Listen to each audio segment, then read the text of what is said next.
Sejam muito bem-vindos e muito bem-vindas ao nosso canal. Hoje nós vamos falar sobre as cores dos times de cibersegurança. E aí vai ser muito interessante porque a gente vai voltar um pouquinho no que a gente aprendeu lá no primário, né, ou no ensino fundamental, como é chamado atualmente, que são as cores primárias e secundárias. Isso vai nos ajudar bastante aí a entender também as cores dos times de cibersegurança. As cores primárias, elas são as cores mais puras, né? São 3 cores: vermelho, azul e amarelo. Assim também funcionam os times de cibersegurança. Teoricamente, são os times que são mais especialistas em fazer algo, né? Digamos assim. O time vermelho, por exemplo, é o time que é mais ofensivo, também chamado de hackers éticos ou hackers autorizados, né? Mas também são chamados, por exemplo, de atacantes, brokers, né? Eles são chamados de algumas coisas aí. Esse é o time vermelho, né? Sempre lembrando que por mais que eles façam ataques, né, sejam ofensivos e tudo mais, a nossa missão, né,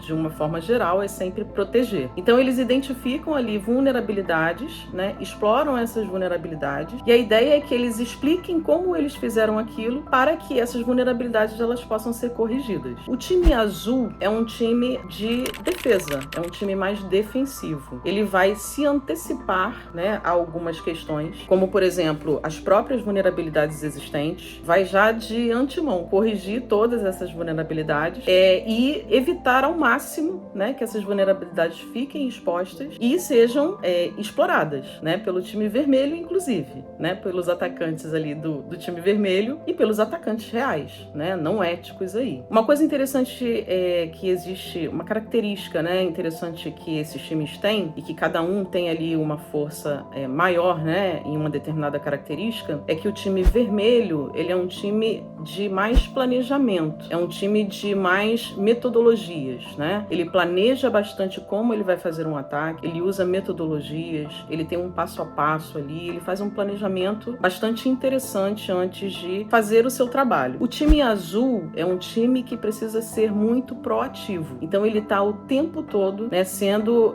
proativo em relação às vulnerabilidades novas, né, a como corrigir aquilo, estão preparados também para, por exemplo, responder a um incidente, né, real ou a um treinamento, enfim, mas é um time são times, né, que têm características diferentes. A mistura desses dois times gera a cor roxo, né, a cor roxa ou roxo. A mistura desses dois times é justamente para que esses times possam interagir e agirem de maneira que a organização, né, possa explorar de forma eficiente, né, e eficaz ali, na verdade eficaz, uma determinada vulnerabilidade, e aí o time roxo verifica se isso está sendo feito da maneira correta, né, digamos assim, e se o time azul é capaz de responder isso também com eficácia e aí sim eficiência, porque precisa ser rápido, né, não há tanto planejamento, precisa ser bem proativo. Então o time roxo, ele tá ali de fato, né, entre os dois. Ele é um time secundário, pode ser composto ali pelos coordenadores, pelos supervisores dos dois times. É mais assim, mais ou menos assim, né, que funciona nas organizações. A gente tem uma outra cor primária também, a cor que a gente não comentou ainda, que é primária também, que é a cor amarela. Essa cor é do time de desenvolvedores.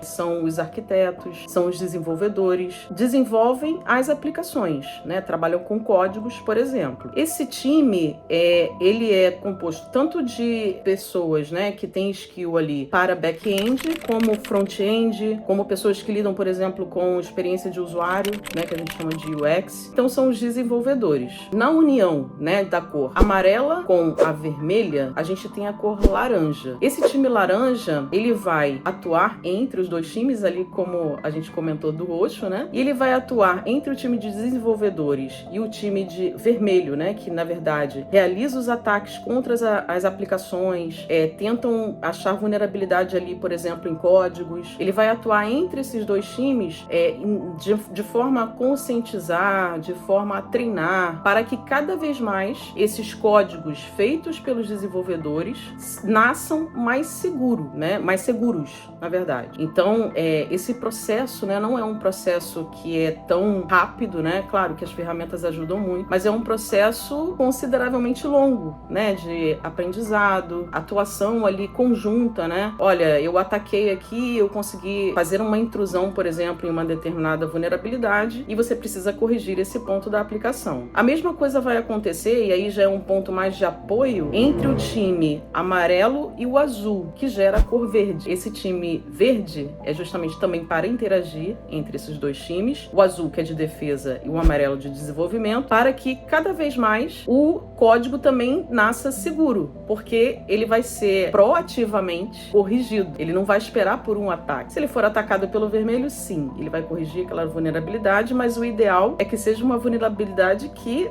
escapou. Mas a ideia é que ele já nasça seguro e o time azul vai apoiar bastante nisso. Existe um time que também é super importante, que é o de cor branca, ou branco, o time branco, que a união de todas as cores de luz, né? É a cor neutra, digamos assim. E é um time que permeia todos esses times. Por quê? Porque ele vai lidar com questões como auditoria, e aí pode ser uma auditoria interna, uma auditoria externa, o segmento, por exemplo, de uma legislação, o que é importante, né? Para toda a segurança da informação, para toda a cibersegurança, o que é importante, quais são as legislações que aquela organização precisa seguir. É uma organização, por exemplo, que precisa seguir legislações do setor financeiro, do setor de seguros, por exemplo. Esses times, eles cuidam disso, né? De conformidade ou compliance também, que a gente chama, que é em inglês, das legislações, dos processos, das pessoas.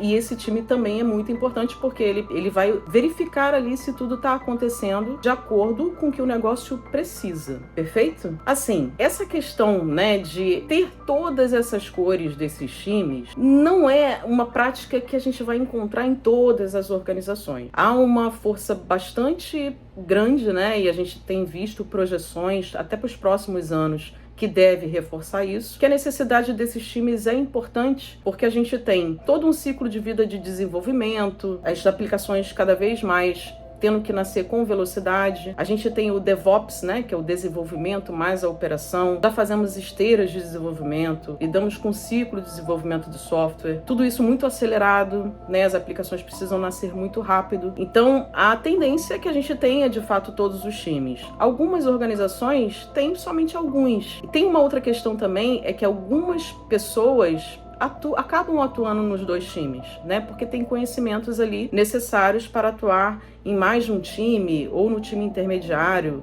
Enfim, tem todos esses cenários. A gente faz aqui mais para identificar qual é ali a especialidade de cada um, qual deve ser a atuação, pelo menos naquele momento. Então a ideia é essa. Uma outra questão é que é um processo que é demorado, né? Não tende assim ser um processo muito rápido, você ter todas as cores, todo mundo certinho, todo mundo fazendo o que precisa ser feito de imediato, né? É um processo de aprendizado. O time branco, por exemplo, ajuda bastante nisso, direciona como é o negócio, como precisa ser, o que precisa ser seguido, e os times aos poucos vão ampliando a maturidade. Tudo bem?